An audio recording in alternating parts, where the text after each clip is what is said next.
বেণীমাধব, বেণীমাধব, তোমার বাড়ি যাব। বেণীমাধব, তুমি কি আর আমার কথা ভাবো? বেণীমাধব, মোহনবাসী তমাল তরুমূলে বাজিয়েছিলে আমি তখন মালতী স্কুলে ডেস্কে বসে অঙ্ক করি, ছোট্ট ক্লাস ঘর, বাইরে দিদিমণির পাশে দিদিমণির বর। আমি তখন নবম শ্রেণী, আমি তখন শাড়ি।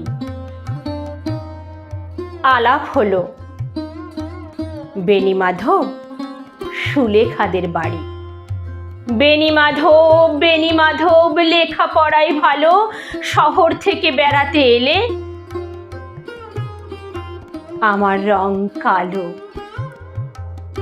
তোমায় দেখে এক দৌড়ে পালিয়ে গেছি ঘরে। বেণীমাধব, আমার বাবা দোকানে কাজ করে।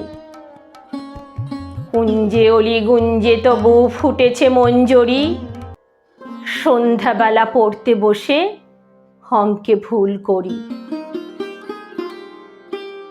আমি তখন নবম শ্রেণী, আমি তখন 16।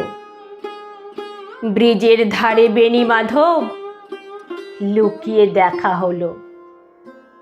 বেণীমাধব, বেণীমাধব, এতদিনের পরে সত্যি বলো, সেসব কথা এখনো মনে পড়ে? সেসব কথা বলেছ তুমি তোমার প্রেমিকাকে?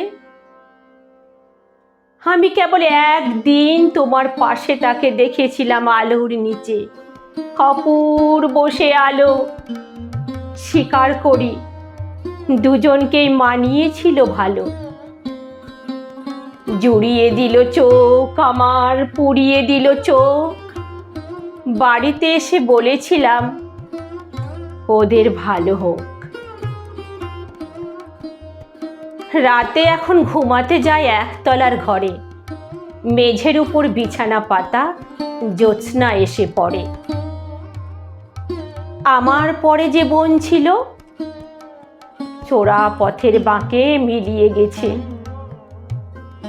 জানি না আজ কার সঙ্গে থাকে।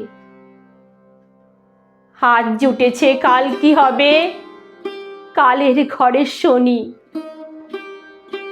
আমি এখন এই পাড়ায় সেলাই দিদিমণি।